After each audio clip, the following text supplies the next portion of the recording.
Alright, so in this video we're going to be making part B of your project. And remember, you should start out with 3 total blanks that we cut to size, and we should have covered that in a previous video or demonstration. And then after that we're going to be using those pieces and creating 3 separate pieces all together. So we're going to be creating a part A, a part B, which is this video, and a part C. None of them are at the same, or none of them will be the same from here on out. So keep that in mind. You shouldn't be creating 2 of part A, 2 of part B, or 2 of part C. You're doing 1 of each, just to clarify. So all you're going to need is a template. We're going to put the template on top, make sure everything lines up. And after we put that on top, next thing, there's going to be a total of 4 holes. Trace those out with a pencil and make sure the template doesn't move. After we get that finished, next thing we need to do is trace the archway. And what I would do if I were you, the part on the inside here, the part inside right here, this area, is going to be scrapped. So we can scribble that out, get rid of it. We don't need it anymore. Everything else on the outside we will keep. Pretty helpful and handy if at this point, before you make any cuts or anything, you make sure your name's on it, because sometimes it might get cut off. Remember, you need your first and last name as well as the period. So I'm going to put on here Mr. N, just in pencil, and then period, and then whatever my period is, I'm going to put it right there. Next step, we need to center punch each of these holes. There's a total of 4 of them, 1 on each, or 2 on each side, 2 here, and 2 on the other side that we marked out with pencil from the template.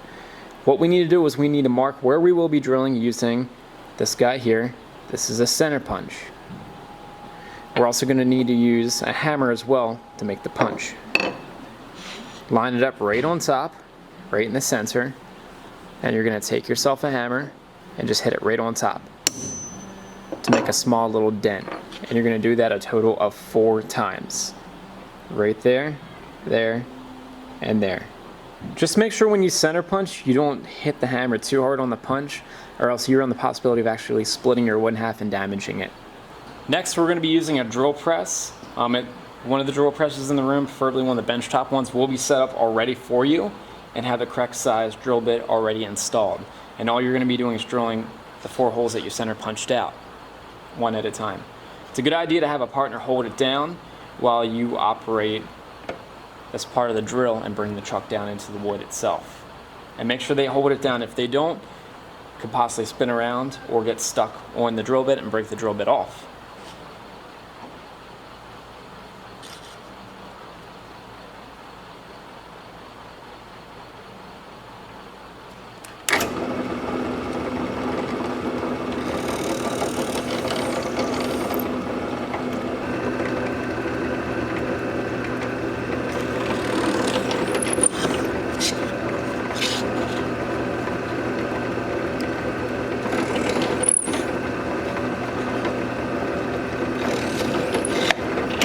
So the next thing we're going to be doing is we're going to use the scroll saw for this cutout of this thing that kind of looks like it's the bridge, but technically this is the middle piece that'll be sandwiched together.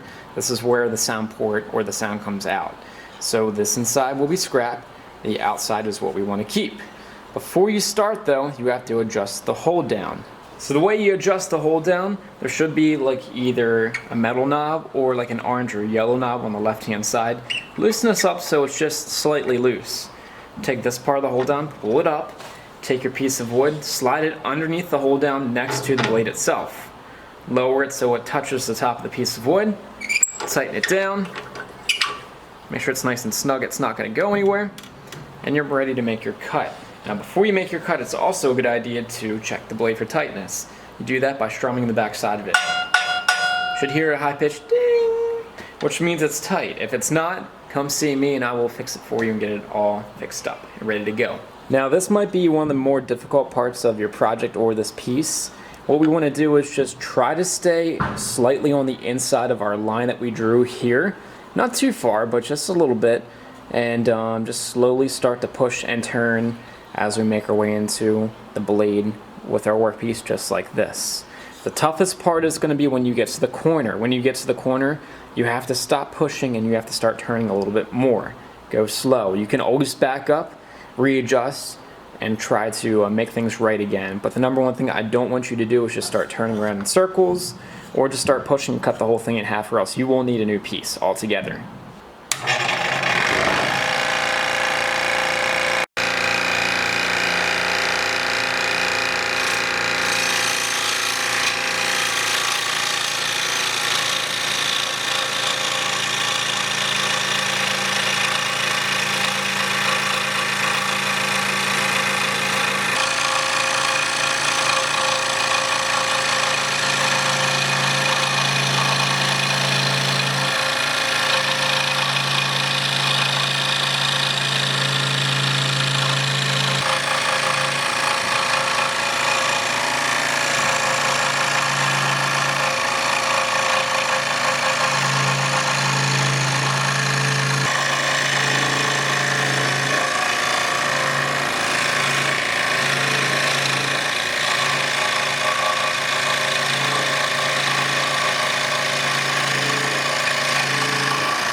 So when you finish, you should have two pieces left over, one piece of scrap, and then we should have our finished piece. The scrap piece is going to go in the bucket underneath of the table, the scrap bucket.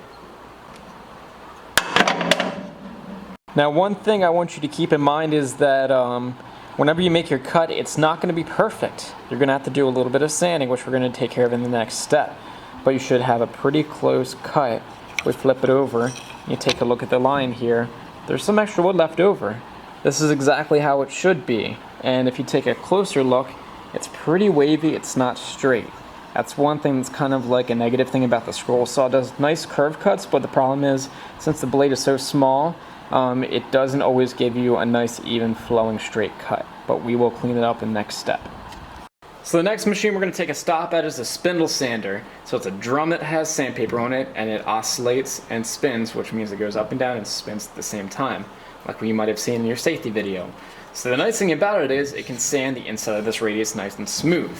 So it rotates clockwise. Make sure you have a firm grasp on it so it doesn't go anywhere, and you're just going to just lightly, don't press too hard, you're going to sand back and forth just very slightly until you get that nice and smoothed out and nice and even. Don't take too much off, and don't stay in one place for too long.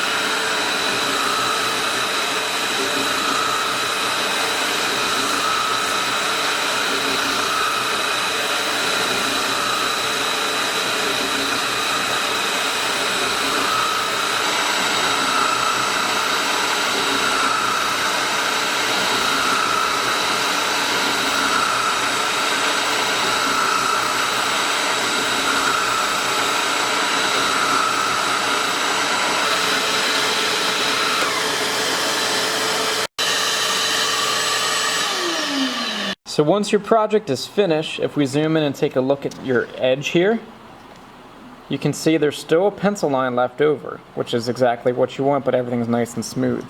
It's okay if you have like a little divot here, not a big deal, we can always clean it up with a file a little bit later. But overall, this is exactly what part B should look like when you're completely done.